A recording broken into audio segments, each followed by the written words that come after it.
देवताओं तथा वृत्रासुर के मध्य युद्ध। इस अध्याय में बताया है कि इंद्र द्वारा दधीचि का शरीर प्राप्त करने के पश्चात दधीचि की अस्थियों से यज्ञ बनवाया गया और फिर देवताओं तथा वृत्रासुर के मध्य युद्ध छिड़ गया। भगवान की आज्ञानुसार देवतागण दधीचि मुनि के पास गए और उनसे उनका शरीर मांगा। दधीचि मुनि देवताओं के मुख से धर्म के विषय में सुनना चाहते थे, अतः उन्होंने हंसी में अपना शरीर त्यागने से इनकार कर दिया। किंतु बाद में सत्कार्य को ध्यान में रखते हुए उन्होंने शरीर त्याग करना स्वीकार कर लिया। कईयों की मृत्यु के पश्चात इस शरीर को प्राय कुत्ते तथा गीदड़ जैसे नीच पशु खा जाते हैं।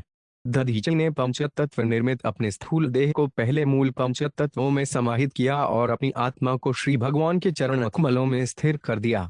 इस प्रकार उन्होंने स्थूल शरीर त्याग दिया। तब विश्वकर्मा को सहायता से देवताओं ने दधीचि की अस्थियों से वज्र तैयार करवाया।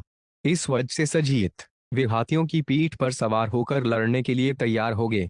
सत्य युग के अंत तथा त्रेता युग के प्रारंभ में देवों तथा असुरों में भीषण युद्ध हुआ। देवों का तेज न सह सकने के कारण असुर युद्ध भूमि से भाग गए, किंतु उनका नायक वृत्रासुर अकेला रह गया। उसने असुरों को भागते देखकर युद्ध भूमि में लड़ने और मरने की महत्ता पर उपदेश दिया। जो युद्ध में जीता है उसे भौतिक संपत्ति प्राप्त होती है, किंतु युद्ध भूमि में प्राण गंवाने पर उसे स्वर्गीय लोकों में वास मिलता है। दोनों ही प्रकार से योद्धा लाभ में रहता है। श्री बद्रायण उवाच इंद्रमेवं समादेशे भगवान विश्वभावन पश्यताम निमेषाणा तत्रैवांतर्दत्ते हरि। एक शब्दार्थ श्री सुखदेव गोस्वामी ने कहा, इस प्रकार इंद्र को आदेश देकर भगवान हरि, जो दृश्य जगत के कारण स्वरूप हैं, देवताओं के देखते देखते वहीं अंतर्धान हो गए। तथा भयाचितो देवर्षिराथर्वणो महान मोदमान उवाचेदन प्रहसनिव भारत।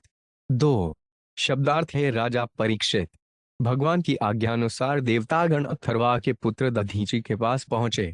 वे अत्यंत उदार थे और जब देवताओं ने उनसे शरीर देने के लिए प्रार्थना की तो वे तुरंत तैयार से हो गए। किंतु उनसे धार्मिक उपदेश सुनने के उद्देश्य से वे हंसे और विनोद में इस प्रकार बोले, अपि वंदार का यूयन न जानित शरीरिणाम संस्थाया यस्तो विद्रोहो दुसहश्चवित्नापा। तीन शब्दार्थ है देवताओं। मृत्यु के समय तीक्ष्ण असह्य वेदना के कारण समस्त देहधारी जीवात्माओं की चेतना जाती रहती है।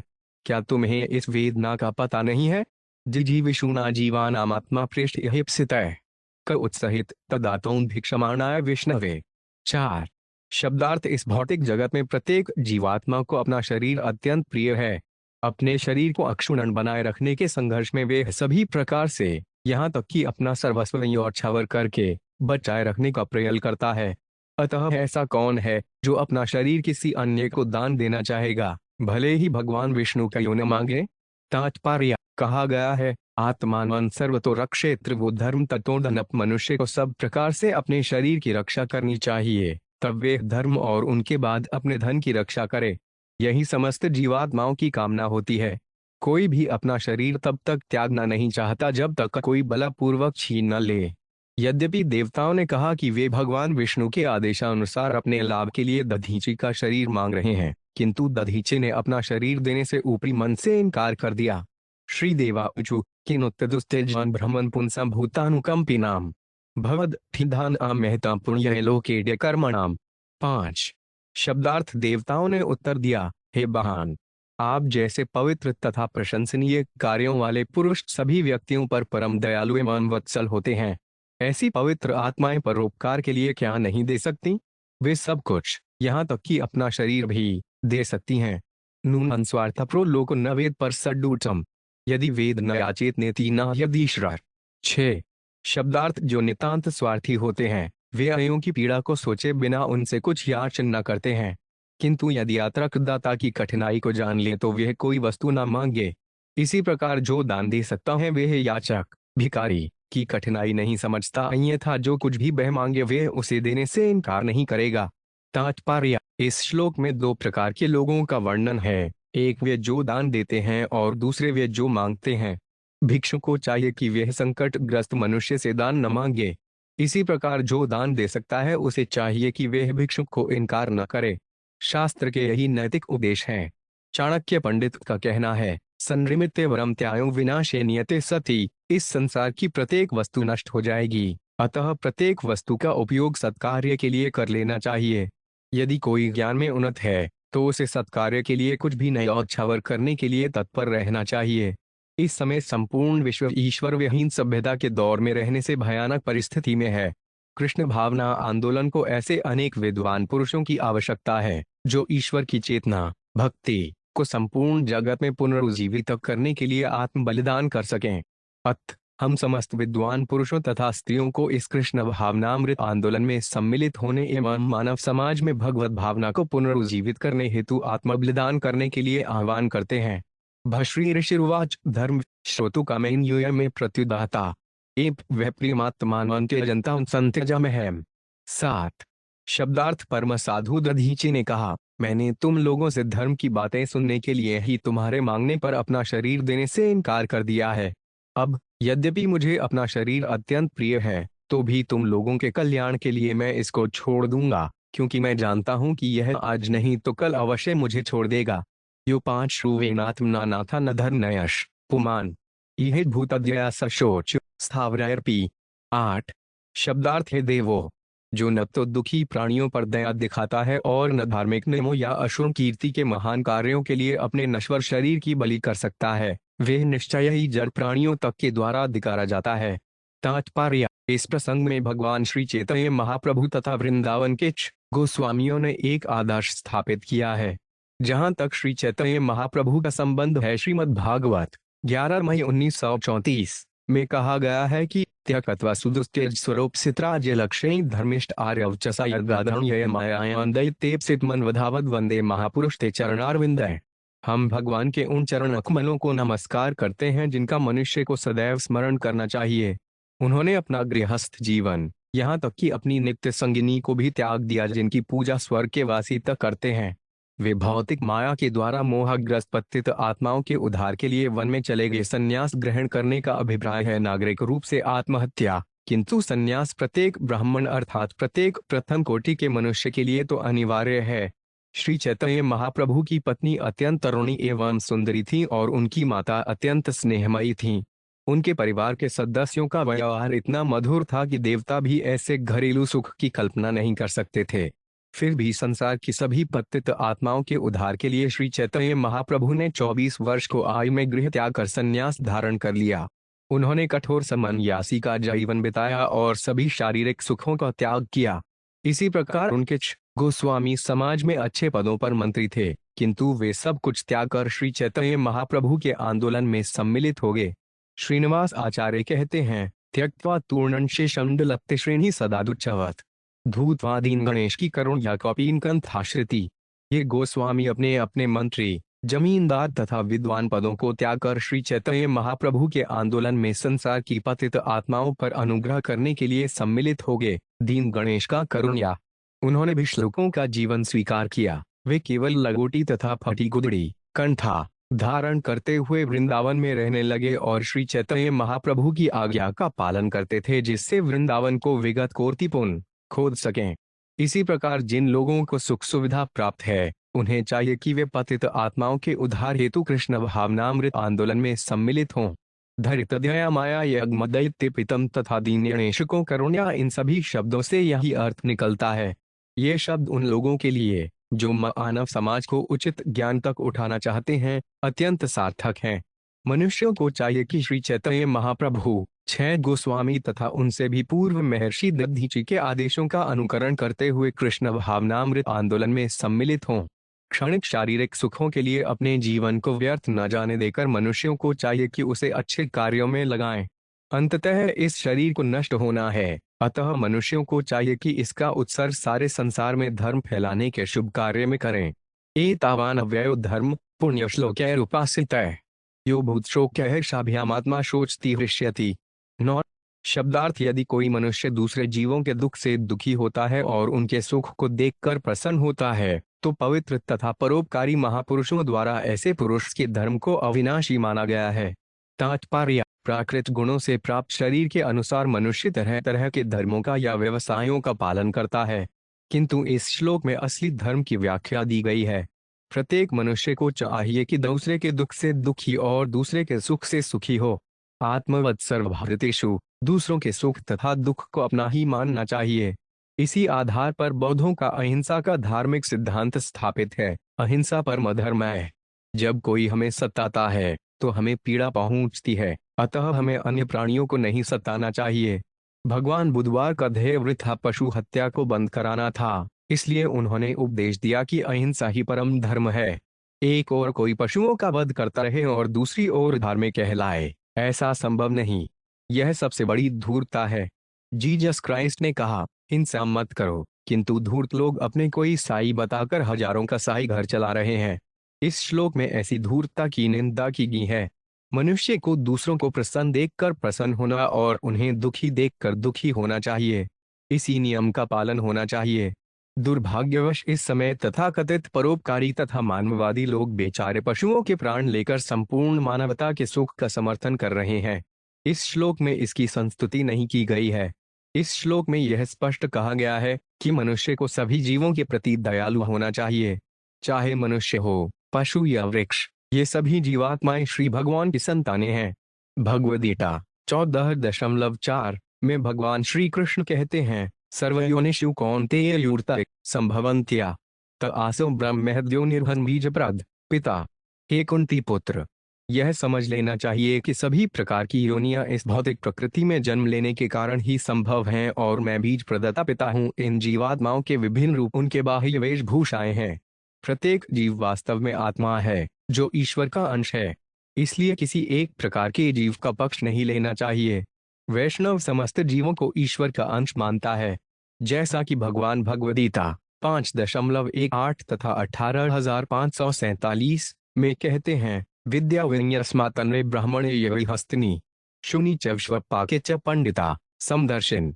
यथार्थ ज्ञानी पुरुष विनग्न विद्या विनय युक्त ब्राह्मण गाय, हाथी, कुत्ते और चांडाल में समान दृष्टि से देखता है। ब्रह्मभूत प्रसन्नात्या न शोचती न कांक्षति सम सर्वेषु धूतेषु मद्भक्ति लभते पराम दिव्यत्व प्राप्त पुरुष को तत्काल परब्रह्म को अनुभूति होती है और वह पूर्णतया प्रसन्न हो जाता है। वह न तो शौक करता है और न किसी वस्तु की इच्छा करता है। वह सब प्राणियों में संभाव रखता है। इस अवस्था में वह मुझ में शुद्ध भक्ति प्राप्त करता है। अतः वैष्णव सचमुच पूर्ण मानव है, क्योंकि वह दूसरे को दुखी देखकर शौक करता है और अन्यों को प्रसन्न देखकर स्वयं प्रसन्न होता है। वैष्णव पर दुखी होता है। वह बद्ध जीवों को भौतिकता से दुखी देखकर सदैव दुखी होता है।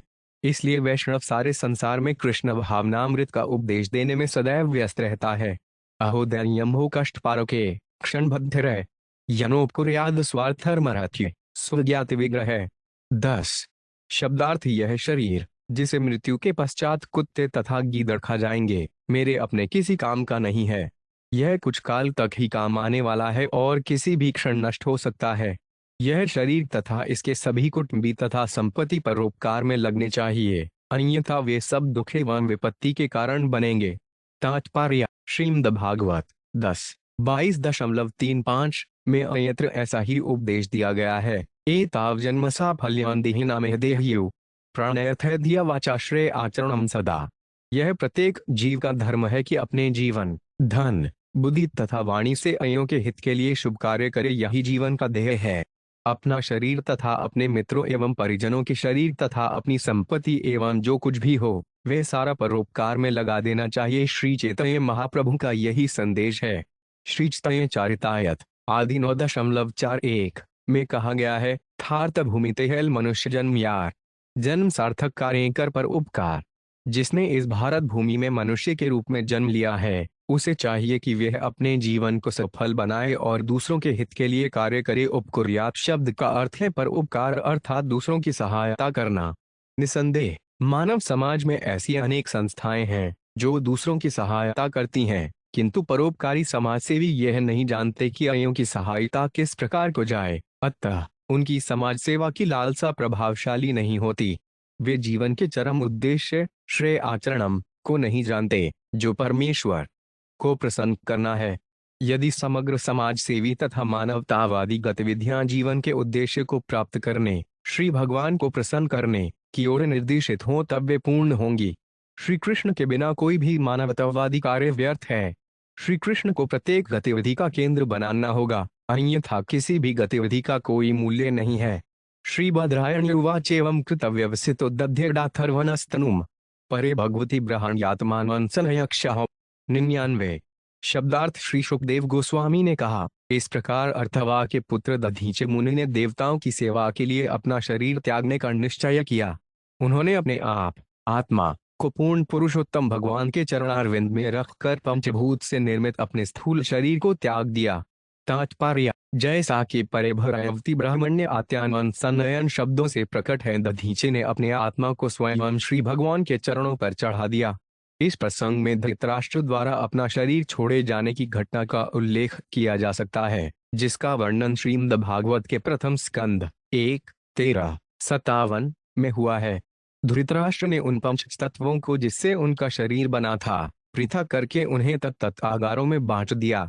दूसरे शब्दों में, उन्होंने उन 5 तत्वों को आदि महत तत्व में मिला दिया।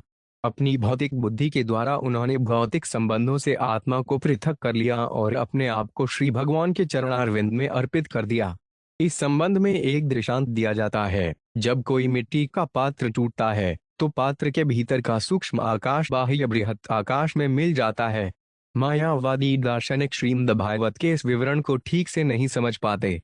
इसलिए रामानुज स्वामी ने अपने ग्रंथ वेदांतत्व सार में वर्णन किया है कि आत्मा के मिलन का अर्थ है कि 8 तत्वों क्षिति, जल, पावक, गगन, समीर, अहंकार, मन तथा बुद्धि से निर्मित शरीर से अपने को पृथक करके आत्मा अपने आप को सनातन रूप में श्री भगवान की सेवा में लगा लेता है। ईश्वर परम में कृष्ण सच्चिदानंद विग्रह अनादि अविरोविंद सर्व कारण कारणग।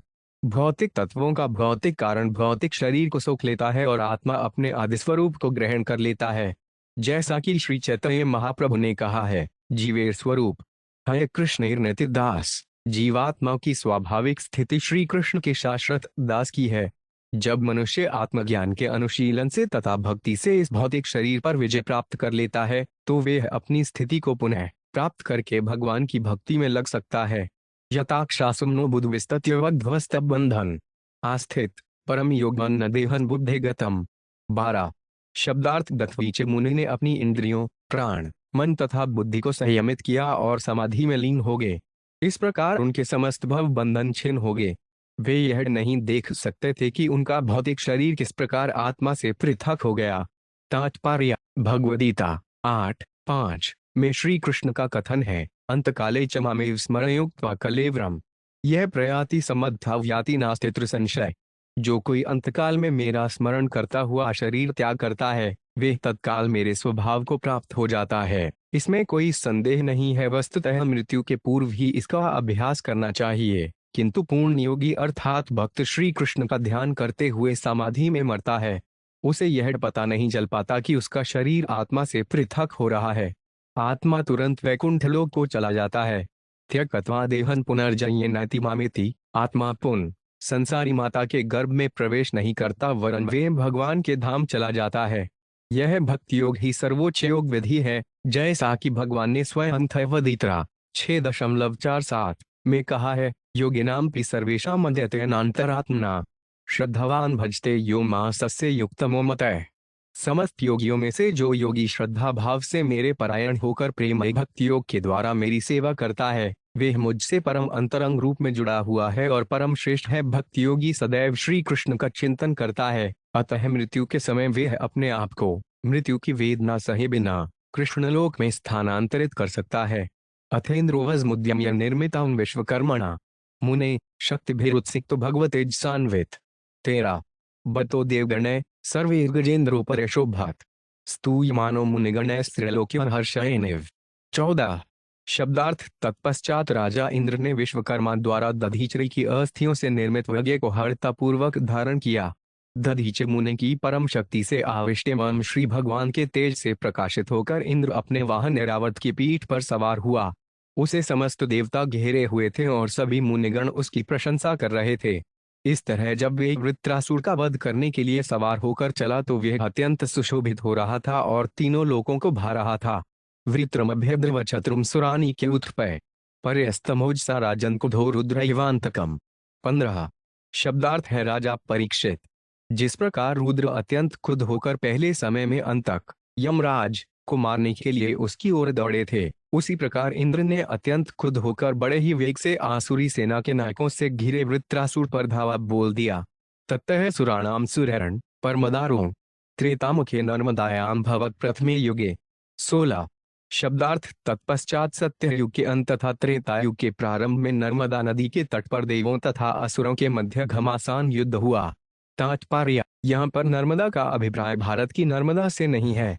भारत में 5 पवित्र नदियां हैं, गंगा, यमुना, नर्मदा, कावेरी तथा कृष्णा। ये सभी स्वर्गिक हैं। गंगा नदी की भांति नर्मदा भी स्वर्ग में बहती है।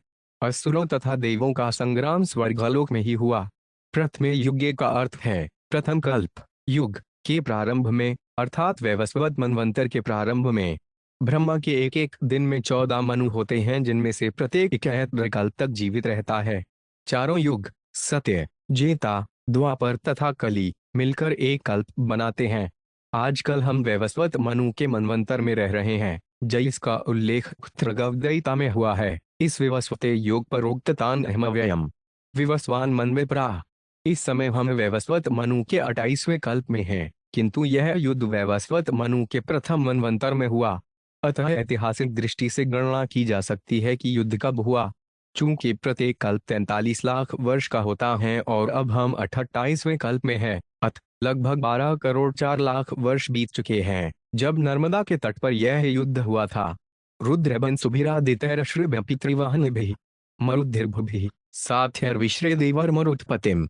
97 हिरिष्टावजध्वंशकमरोच मानवन स्वयाथिया नामृष्य नसुरा राजन मृथ्वीतृपुरहिसरा। 198 शब्दार्थ है राजन, जब वृत्रासुर को आगे करके सभी असुर युद्ध भूमि में आए तो उन्होंने देखा कि राजा इंद्र बगये धारण किए हुए हैं और रुद्रों, वसुओं, आदित्यों, अश्विनी कुमारों, पितरों, वहेलियों, मरुतों, ऋभुओं, साध्यों तथा विश्वदेवों से घिरा हुआ है और इस प्रकार से दीप्यमान है कि उसका तेज असुरों के लिए असना था। नमुचहि शंबरो उनर्वाद विमूर्धा ऋषभो असुर हयग्रीव षडुशिरा विप्रचित्यो मुख। 19 पुलमा वृषपर्वाच प्रहेति हेतिरुत्कल दैतेया दानवा यक्षा रक्षांसि च सहस्त्रश। 20 सुमालिमालि प्रमुखा कार्तस्वर प्रीचदा प्रतिषिधेन्द्र सिन्नाग्रान मृत्योर्पिदुरास्दम। 21 अभ्यर्दयन संभ्रांता सिंहनादेन दुर्मदा गदा भी परिधैर्बाण्य प्रास्मुद्गर्तुम्राय। 22 शब्दार्थ सैकड़ों हजारों असुरों, यक्षों, राक्षसों, मनुष्य भक्षकों तथा सुमाली, माली आदि अइयों ने राजा इंद्र की सेनाओं को रोका, जिन्हें साक्षात काल भी नहीं जीत सकता था। असुरों में नमुची, शंबर, अनर्वा, द्विमूर्धा, ऋषभ, असुर, हयग्रीव, शंकुशिरा, विप्रक्षिति, अयोमुख, पुलोमा, वृषपर्वा, प्रहेति, हेति तथा उत्कल सम्मिलित थे। ये अजय असुर स्वर्णाभूषणों से भूषित होकर सिंह के समान निर्भीक होकर घोरनाद कर रहे थे और गद्दा, परिघ, बाण, प्रास, मुद्गर तथा तुमार जैसे हथियारों से देवताओं को पीड़ा पहुंचा रहे थे। शूले, परशथे, खड्गये, शतग्निभिर्भुषुंडिभिः सर्वतो पांचवा किरणशस्त्रैरस्त्रैश्वर्यवृषभान्। 23 शब्दार्थ बछड़ों, त्रिशूलों, फरसों, तलवारों तथा शतग्नि एवं भुषुंडी जैसे अन्य हथियारों से सुसज्जित होकर असुरों ने विभिन्न दिशाओं से आक्रमण कर दिया और देवताओं की सेना के समस्त नायकों को तितर बितर कर दिया। नते डहरिष्यंत सज छना शरजाले समन्ततः पुजानुपुडप्तते ज्योन्त्रिघ्येन भोगने। 24 शब्दार्थ जिस प्रकार घने बादलों के आकाश में छा जाने के बाद तारे नहीं दिखाई पड़ते, उसी प्रकार एक के बाद एक गिरने वाले बाणों के जाल से पूर्णतया आच्छादित हो जाने से देवता गण दिखाई नहीं पड़ रहे थे। नतिश 17 वर्षोघ्या सिद्धु सुरसैन्यकान छिना सिद्धप्थे देवहलघुहस्ते सहस्त्रधा। 25 शब्दार्थ देवताओं की सेना को मारने के लिए हथियारों तथा बाणों के द्वारा की गई वर्षा उन तक नहीं पहुंच पाई, क्योंकि उन्होंने अपने हस्तलाघव से आकाश में इन हथियारों को काटकर खंड खंड कर दिया। अथ क्षीणास्त्र शस्त्र आगिर्भ्लुडमोप्लाय अभ्यवर्षन सुरबलम चिच्छिदुस्तांश्व पूर्ववत। 26 शब्दार्थ जब असुरों के हथियार तथा मंत्र चुगे तो उन्होंने देवताओं पर पर्वतों के शिखर, वृक्ष तथा पत्थर बरसाना प्रारंभ कर दिया, किंतु देवता इतने प्रभावशाली तथा दक्ष थे कि उन्होंने पूर्ववती न सभी हथियारों को आकाश में खंड खंड कर दिया। तानक्षतान स्वस्तिम तो निशाम्य शस्त्रास्त्र पुगैरथवरित्रना था दूमेटशधिर्विविधदशुरेरविशतान तत्र सुरेंद्र सैन्यकान। 27। शब्दार्थ जब वृत्रासुर द्वारा आदेशित असुर सैनिकों ने देखा कि इंद्र के सैनिक अनेक शस्त्रास्त्रों के समूह से यहाँ तक कि वृक्षों, पत्थरों तथा पर्वत ध्रुवों के द्वारा भी घायल नहीं हो सके हैं और अक्षत बने हुए हैं, तो असुरगण अत्यंत भयभीत हुए। सर्वे प्रयासा अभवन विमोघा कृताकृता देवगणेशु दैत्ये कृष्णानुकूलेषु यथा महत्सु क्षुद्रे प्रयुक्ताउष्टिरुक्षवाच। 28।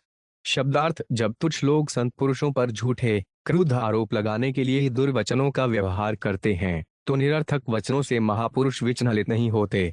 इसी प्रकार श्री कृष्ण द्वारा सुरक्षित देवताओं के विरुद्ध किए जाने वाले असुरों के सभी प्रयास निष्फल हो रहे थे।